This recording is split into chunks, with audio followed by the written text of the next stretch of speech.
beaucoup les musiciens. Nous allons pouvoir prendre place. Je vais juste garder le pianiste. Bien-aimés dans le Seigneur, je vous salue tous par le nom de Jésus-Christ. J'aimerais que vous puissiez nous communiquer la joie. Vous savez, nous à qui Dieu a donné l'opportunité d'être dans le sanctuaire, nous avons le devoir de pouvoir lui célébrer. Bien-aimés, laissez-moi vous dire une chose. L'être humain sait, comment dirais-je, je voulais utiliser une expression, mais on ne pourra pas dire la chose, je dirais, l'être humain est le seul être que Dieu a créé et qui est compliqué. Vous savez, depuis le mois de mars, nous étions cloués, suivant les cultes en mangeant les céréales, suivant les cultes de fois en étant distraits. Et nous tous, nous avions pour souhait ces temps où nous étions ici en train de louer, de célébrer Dieu. Dieu vient, il nous donne l'opportunité de commencer à venir lui célébrer. Nous ne pouvons pas célébrer Dieu en ayant l'attitude des gens qui ont le Covid. Nous avons déjà le masque et c'est déjà assez. Je célébrerai le nom du Seigneur. Je célébrerai. Bien-aimé, je célèbre Dieu parce que j'ai vu des hommes de Dieu beaucoup plus puissants que moi, mais qui sont tombés. Hey, qu'est-ce que vous voulez qu'on vous prêche encore de plus? J'ai vu des hommes beaucoup plus puissants dans ce monde qui sont tombés.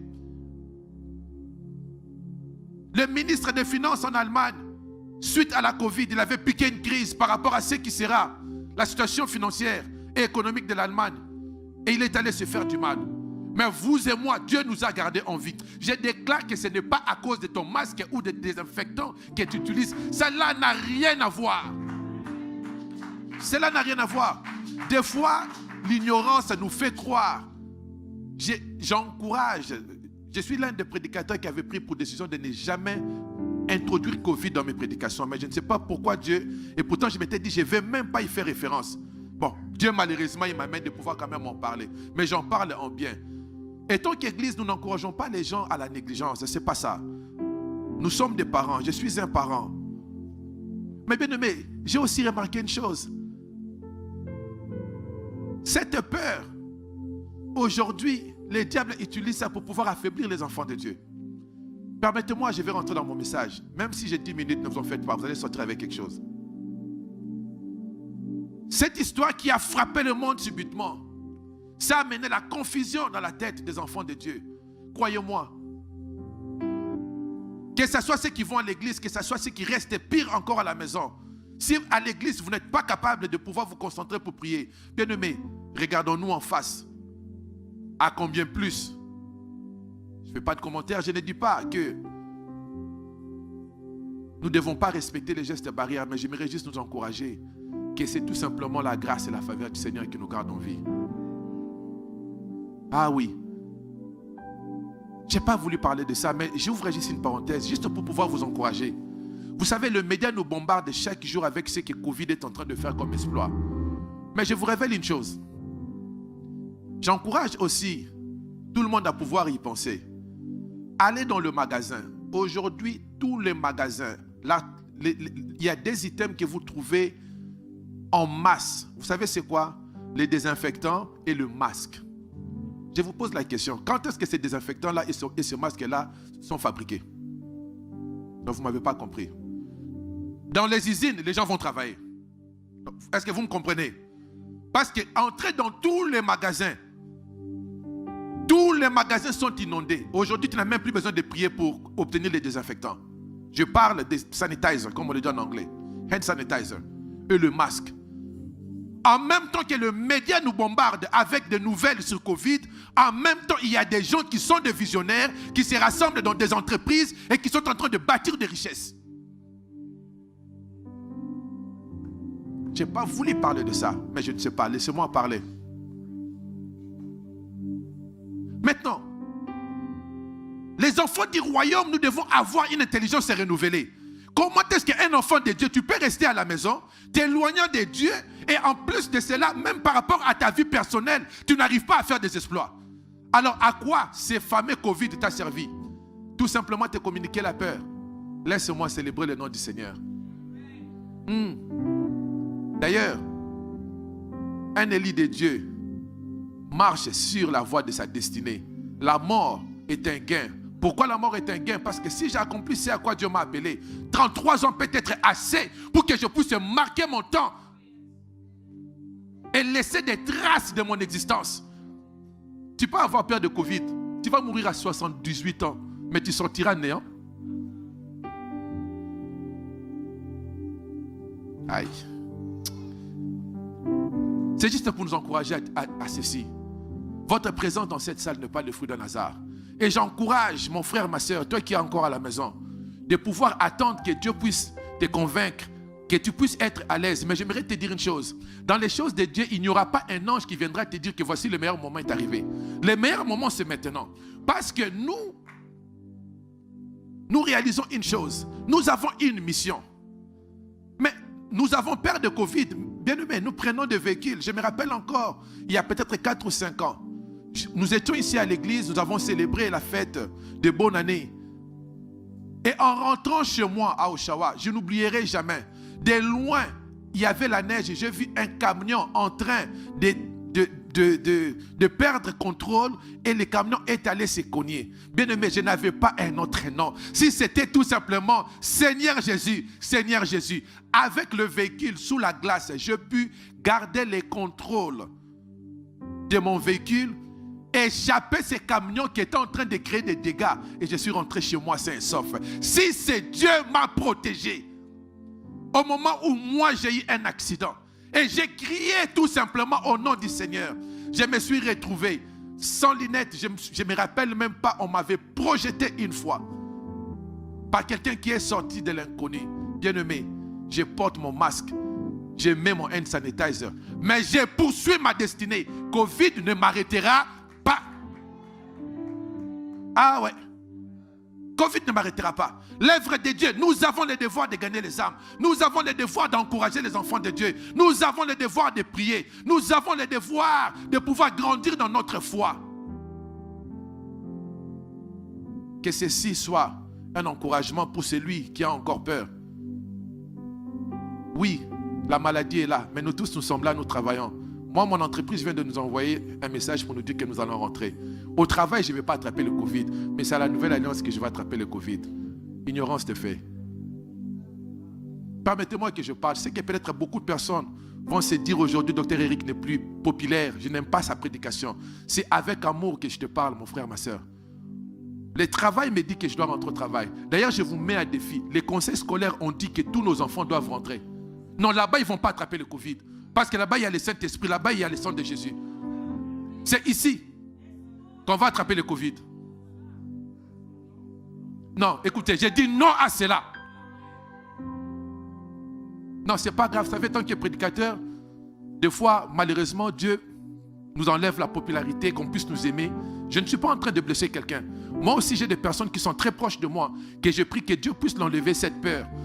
C'est en observant le nombre de sanitizers dans le magasin que j'ai compris que ces mêmes entreprises qui sont propriétaires de ces chaînes de médias et qui nous bombardent 100 cas, 200 cas, mais en même temps, ils produisent et ils nous les vendent. On achète des masques. Maintenant, confusion. On achète des masques, mais on dit que les enfants ne vont pas porter les masques. Qui dit vrai, qui dit faux? Non, mais c'est seulement la nouvelle alliance qui a Covid. Non. Non. Le temps est arrivé où étant que le corps du Christ, nous devons nous lever. Reprendre notre mission. Reprendre avec vigueur. C'est à quoi Dieu nous a appelés. La louange, c'est la plus grande protection que nous puissions avoir. Ce n'est pas le masque. Je suis une personne très intellectuelle. Je respecte à la loupe que personne ne puisse m'écouter et dire voici une personne qui pousse les gens à l'erreur. Non. J'en ai partout. Dans mes poches, lorsque je sors, j'ai les sanitizers, le masque, nous en avons. Donc, n'allez pas mélanger les choux et les carottes.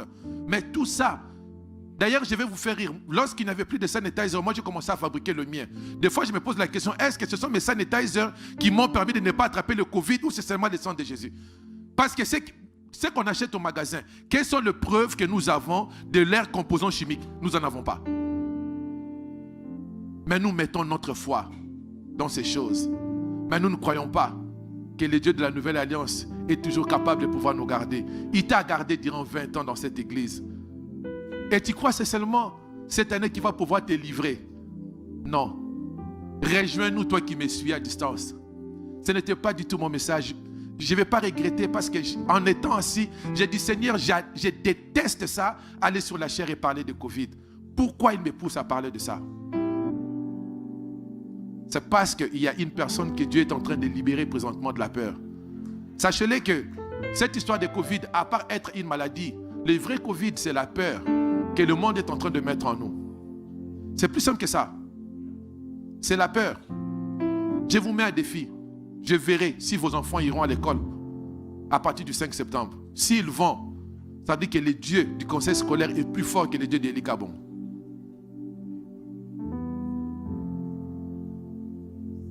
Non, moi je ne crois pas. Parce que j'ai grandi sous son onction. Il m'a élevé sous son onction.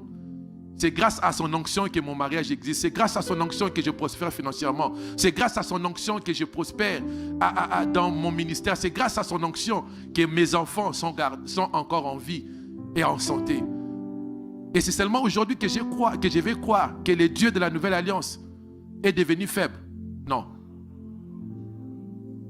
Est-ce que je parle à quelqu'un? C'est déjà la prédication. Tu cherches quoi? Que je te donne des versets bibliques? Non. C'est le temps que l'Église, que nous puissions nous révolutionner. À chaque moment, un être humain doit se lever et se dire, non, enough is enough, moi je recommence et je reprends mon chemin. Fais de cela la décision que tu prendras. Lisons. On va faire une bonne prédication. Elle était très bonne.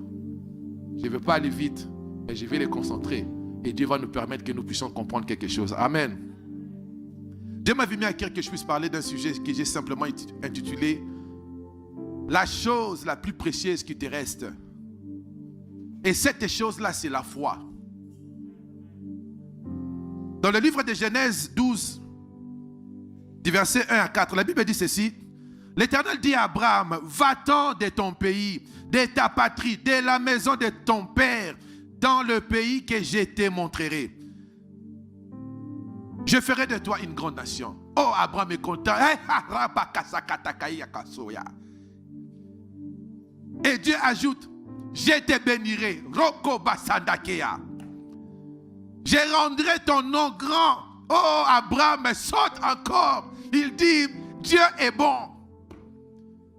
Et ensuite, Dieu lui explique pourquoi il fera toutes ces choses. Il dit, et je ferai de toi une source de bénédiction. Sarah s'est mise à sauter. Abraham partit comme l'Éternel lui avait dit. Et Lot partit avec lui. Abraham était âgé de 75 ans lorsqu'il sortit de Charan. On va sauter rapidement. Il y a plusieurs versets qu'on devait lire, mais je vais juste les lire en cascade. Dans Genèse 15, 1 à 5, on va tout simplement lire le verset 1. Genèse 15, on va tout simplement lire le premier verset. Et on va lire d'autres. Et après, je vais aller droit au but pour que nous puissions saisir la pensée de Dieu. Genèse 15, là c'est la continuité. La Bible dit ceci. Après ces événements, je vais vous expliquer après ces événements. Vous devez faire attention. Lorsque la Bible introduit un passage avec après ces événements, ça veut dire que tu as reçu les paroles prophétiques. Mais après avoir reçu ces paroles prophétiques-là, il y a eu beaucoup de mauvaises choses qui se sont passées. Abraham qui avait rabakasiké, lorsqu'il avait reçu toutes les promesses, il se retrouve premièrement après qu'on lui dit que je te bénirai. La bénédiction de Dieu s'est transformée par la famine. Quel genre de bénédiction? Abraham, après avoir reçu le message de la part du Seigneur, que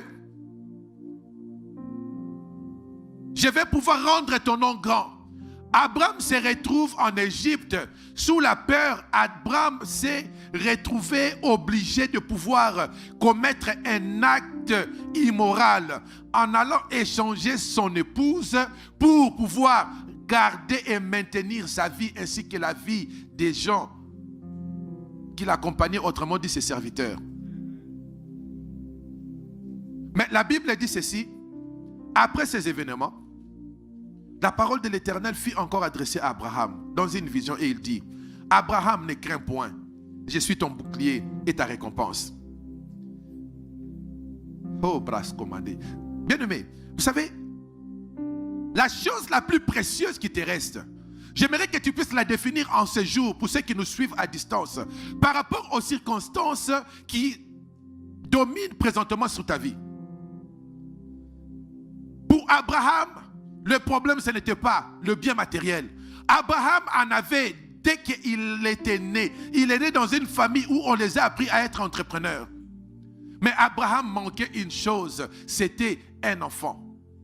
Mais voici, c'est Dieu qui se présente et qui lui présente toute forme de promesse. Lorsque la Bible commence et Dieu dit « Je te bénirai », ça veut dire que Dieu est en train de pouvoir te donner une promesse. Dans cette salle, dans cette église, chaque enfant de Dieu a reçu une promesse de la part de Dieu. Mais l'ignorance de fait est que la Bible nous enseigne qu'Abraham, malgré les promesses qu'il avait reçues de la part de Dieu, s'est retrouvé malheureusement dans des difficultés. J'aimerais ouvrir rapidement une parenthèse pour pouvoir nous appeler à la maturité spirituelle. Bien-aimés, sachez-le que les choses de Dieu ont des formules qui sont renversées. Lorsque Dieu te fait une promesse, cette promesse-là est souvent accompagnée des épreuves. Aucun géant qui a reçu la promesse dans la parole de Dieu est arrivé à atteindre l'objectif que Dieu lui avait donné à travers une promesse, à travers la voie de la facilité. C'est ce qui fait que Dieu vient, il te dit que je te bénirai, mon frère, avec une bonne femme. Mais frère, tu te retrouves avec des désirs, une pression qui te pousse à l'impudicité, à un point où tu te dis, est-ce que c'est toi qui es anormal ou c'est tout simplement naturel, la pression que tu as. C'est ce qui fait que Dieu te promet qu'il te bénira financièrement, mais tu te retrouves souvent en train de perdre les boulots. Tu ne peux pas être couronné comme un héros tant que tu n'as pas posé les actes héroïques. Je ne sais pas si on se comprend. Parce que pour être élevé à titre posthume d'un héros, tu dois être en mesure de pouvoir avoir démontré avec assurance les choses auxquelles on t'a appelé et te mettre à les démontrer par tes actes. La Bible nous raconte l'histoire d'un homme qui s'appelle David. La Bible nous dit que David n'a jamais été, tel que la plupart d'entre nous l'avons reçu ici dans cette église, durant un service prophétique. Hey David, lève-toi, tu as des chaussures rouges, voici Dieu te bénira. David n'a jamais eu ça. D'ailleurs même, il était non prophétisable. Parce que lorsque le prophète est venu, le père de David avait des enfants qui étaient prophétisables. Je vous introduis un nouveau vocabulaire dans les choses de Dieu. Il y a des gens qui sont prophétisables. Donc, et dès qu'un prophète vient, on les prophétise. Mais bien aimé, tu peux être de la race des gens qu'on n'arrive pas à pouvoir te trouver dans les GPS. Cela n'exclut pas le plan de Dieu pour ta vie. Le plan de Dieu n'est pas lié par rapport à des messages que tu dois obligatoirement recevoir. Lorsque tu as cette grâce-là, alléluia, praise the Lord, gloire soit rendue à Dieu. Parce que c'est une bonne chose. Mais j'aimerais aussi encourager une personne à savoir, tu peux être ceux qui sont de la race comme David, des gens que les GPS ne trouvent pas. C'est seulement les GPS de Dieu qui sait t'identifier et identifier ta destinée. Le père de David connaissait les enfants qui étaient prophétisables. Le prophète arrive à la maison. Le papa est en train de les sortir. Voici mes gaillards. Les gens remplis du Saint-Esprit. Les gens remplis d'une bonne destinée. Et celui qui était non prophétisable, c'était le GPS divin qu'il avait déjà identifié là où il était dans la brousse. Étant informe, les GPS de Dieu connaissaient déjà ce qui devait arriver. Mais la triste nouvelle est que David arrive, on arrive à pouvoir l'identifier. David rentre après que le prophète ait demandé qu'Esaïe puisse le sortir ses enfants. Le père sort les enfants et le prophète il dit, est-ce que c'est tout ce que tu as? Le papa, il a simplement failli dire que non, j'ai un enfant, mais lui n'est pas prophétisable. David apparaît.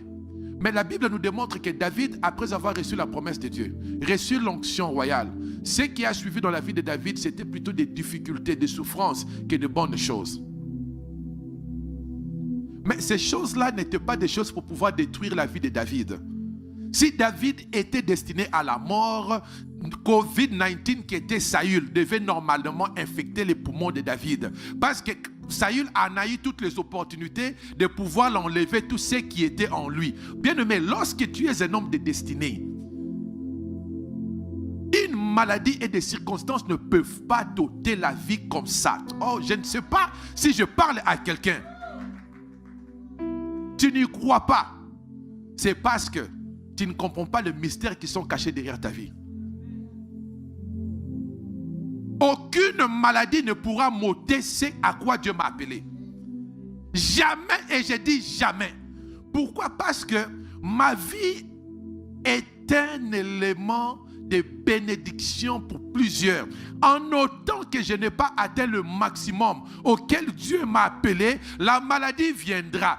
Elle entrera dans mon corps et la maladie sortira de la même manière qu'elle est rentrée dans mon corps. Au début de Covid, je ne sais pas, il y a des serviteurs de Dieu avec qui j'ai partagé, je ne sais pas si moi je l'avais eu ou pas, je ne sais pas. Tout ce que je sais, on m'avait refusé l'examen à cette époque-là, mais les symptômes que j'avais, c'était des symptômes bizarres que je n'ai jamais eu dans ma vie. Mais un jour, j'étais assis. La peur a voulu monter sur moi. Je n'arrivais pas à dormir. Je me suis réveillé, j'ai dit à Dieu, non, tu sais que moi et toi, nous sommes dans une alliance. Je n'ai même pas encore accompli 3% de ce à quoi toi tu m'as appelé. Et c'est seulement cette maladie, je ne sais pas, cette toux qui commence à me mettre mal à l'aise qui va venir m'enlever. J'ai dit non. J'ai dit non. J'ai utilisé la voie de sagesse, je suis allé voir le médecin, on m'a prescrit aussi les antibiotiques que j'ai pris. Et aujourd'hui, je suis là parce que ce message, je devais vous le donner. Donc, Covid ne pouvait pas venir m'enlever ma vie. Je ne sais pas si c'était Covid, je ne sais pas si c'était la pneumonie. Donnez tous les noms que vous voulez. Tout ce que je sais que Dr Eric était malade. J'étais tout simplement malade au point où un jour je me suis connecté à 5 heures du matin pour prier, bien aimé. J'étais tellement essoufflé. Je me suis dit que j'arrête parce que je croyais que j'allais tomber. Mais je savais une chose, que la maladie ne pouvait pas du tout m'ôter la vie. David se retrouve avec Saül qui est en train de le poursuivre, en train de le poursuivre, en train de le menacer, de le menacer. Mais dans tout cela, Dieu était en train de préparer David à la royauté. Abraham ne pouvait pas être couronné comme le père de la foi si simplement toutes les bénédictions, les promesses que Dieu lui avait promis devaient arriver automatiquement. Je vous informe qu'Abraham a souffert en ayant... Abraham n'a pas été prophétisé par un homme. Allô? Non. Abraham, pour ceux nous qui aiment les prophéties, Abraham a été prophétisé par Dieu. C'est la prophétie du top. Ce n'était pas Dr Eric, oh non, il y a des erreurs. Non, il n'y a pas des erreurs avec Abraham. Donc Dieu lui a donné, lorsque Dieu a parlé, là c'était déjà coulé sur le béton. Mais voici ce qui arrive dans la vie d'Abraham. Abraham, on lui promet la richesse, mais Abraham tombe dans la famine. Abraham, on lui promet la richesse, mais Abraham se retrouve dans des conflits avec son neveu. Non, on continue la liste. Abraham, on lui promet la richesse, mais Abraham se retrouve avec l'infertilité. Abraham, on lui promet d'être le père d'une multitude de nations. Abraham se retrouve lui-même en train de vieillir, de perdre sa vigueur, mais n'ayant pas toujours d'enfants. Non, la liste n'est pas encore arrêtée. On continue. Abraham, on lui promet d'être une source de bénédiction pour plusieurs personnes, mais Abraham se retrouve qu'il est obligé de pouvoir aller mentir. Non, la liste n'est pas encore terminée. Abraham, on lui promet toutes ces bonnes choses. Abraham se retrouve avec des problèmes conjugaux. Toi qui as des problèmes conjugaux, ne va pas commencer à connaître les numéros de téléphone des avocats qui sont bons en matière de divorce. Abraham aussi en a connu. Hey! Abraham en a connu. Sarah vient. Elle était tannée, comme les Québécois le disent. Elle a demandé à Abraham de prendre Agar. Abraham obéit à ce que sa femme lui a demandé. Sarah commence à avoir des problèmes de femme. Bien-aimé, la Bible nous épargne des problèmes. Frère, l'attitude que tu te dis que ma femme me donne des attitudes. Le père Abraham en a eu. Il a eu tellement la pression qu'il a accepté de chasser Agar. C'est l'Abraham que la Bible appelle le père de la foi. Maintenant, pourquoi es-tu en train d'abandonner la foi? Dans toutes ces choses, regardez l'ironie des faits. Chaque 10 ans, malheureusement, on n'a pas beaucoup de temps. La Bible vous démontrera que à peu près 10 ans, Dieu revient encore toujours avec ses promesses. Le même parole qu'il avait dit au verset 12. Il ne fait que répéter cela à qui? Abraham. Comment peux-tu continuer à me répéter des choses au moment où ce que moi je vis va dans le sens opposé de ce que tu es en train de me promettre? En dernier lieu, Abraham s'est moqué de Dieu. Dieu vient, il lui retourne encore des promesses. Mais Abraham lui dit, mais non, là, ça devient une aventure. Il rit. Tu me demandes de changer de nom. Tu m'as donné Ismaël. Abraham, en même temps qu'il croit que Ismaël c'est l'enfant de la promesse, parce qu'Ismaël aussi avait reçu la promesse des 12 princes, mais en même temps, Dieu, il vient, il lui répète encore que ce n'est pas ça. Il dit, mais non, Dieu, là, tu as confondu les choses. Toi-même, regarde un peu Sarah, regarde un peu Sarah, regarde un peu Sarah. Pour que Sarah marche, on doit tout le temps la tenir. Lisez la Bible elle vous parle encore. Ils ont utilisé une expression dans la Bible pour dire que non, physiquement parlant, nous ne sommes plus aptes de pouvoir commencer à penser encore à ces choses. Bien aimé, lorsque vous avez la promesse de Dieu, Dieu prendra une route que vous n'avez jamais prise. Au moment où vous avez essayé toutes les voies, ça sera le jour où vous allez voir vous allez prendre une voie opposée, que la bénédiction va pouvoir vous rencontrer sur ce chemin-là. Au moment où vous vous attendez le moins, que c'est ça le travail, que je suis qualifié, et c'est là où votre promotion va commencer à venir. J'ai expérimenté la main de Dieu dans ma vie. Je l'expérimente jusqu'à aujourd'hui. Et j'ai compris un mystère. La manière dont Dieu bénit, des fois, ça vient sous une forme qui ne fait pas du bruit. Il n'y a aucune bénédiction de Dieu dans ma vie qui est arrivée et Dieu s'est mis à commencer à faire du bruit pour me convaincre que voici le moment de bénédiction est arrivé. Mais voici ce que la Bible dit au verset 21. Genèse 21, 1 à 2. La Bible dit ceci. L'Éternel se souvint de ce qu'il avait dit à Sarah. Ah, un Dieu de promesses. L'Éternel se souvint de ce qu'il avait dit à qui? À Sarah. Et l'Éternel accomplit pour Sarah ce qu'il avait promis. Sarah devint enceinte et elle enfanta un fils à Abraham dans sa vieillesse, au temps fixé dont Dieu lui avait parlé. Bien-aimé de Dieu, j'ai conclu avec ceci. Le message est long, mais je vous avais dit qu'on ne fait pas la course pour commencer à aller vite, vite. Toute promesse de Dieu a ce qu'on appelle un temps fixé. Déclare avec moi le temps fixé. Non, tu ne le déclares pas avec foi. Si c'est la seule chose qui te reste qui est la foi, déclare ensemble avec moi, le temps fixé pour ma bénédiction arrive. Les temps fixés pour ma guérison arrivent. Les temps fixés pour ma restauration arrivent. Ce sont des déclarations de foi. C'est ça la prière de ce matin. Ne cherche pas de prière kilométrique. Je déclare que les temps fixés pour ta restauration arrivent au nom de Jésus. Et la Bible déclare que Dieu se souvint. Ma prière, j'ai conclu avec ceci. Les dieux de la nouvelle alliance, en ce jour, t'envoient une bonne nouvelle. Pour te dire que ma fille, mon fils, j'ai entendu tes prières. Et je me souviens des promesses que je t'avais faites. Autrefois, lorsque tu étais au Bas-Congo, lorsque tu étais en Haïti, lorsque tu étais au Cameroun, lorsque tu étais au Congo, lorsque tu étais en Côte d'Ivoire, lorsque tu étais au Congo-Brazzaville, je me souviens encore de ce que je t'avais promis.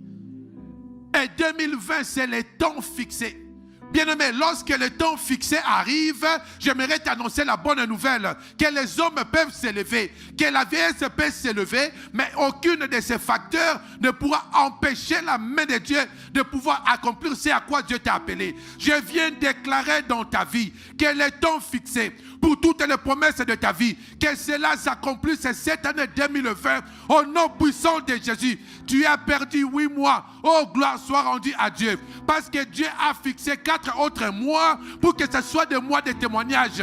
Je déclare que les 4 mois qui restent seront des mois de témoignage pour ta maison, pour tes finances, pour ta santé, pour ta foi, pour ta croissance spirituelle, au nom puissant de Jésus. Au nom puissant de Jésus. Au nom puissant de Jésus. Les temps fixés et la Bible, elle est tellement bonne. Parce que la Bible précise à la vieillesse. La Bible ne veut pas que mes enfants, lorsqu'ils vont lire, qu'ils puissent se dire que non, Sarah a accouché à 20 ans.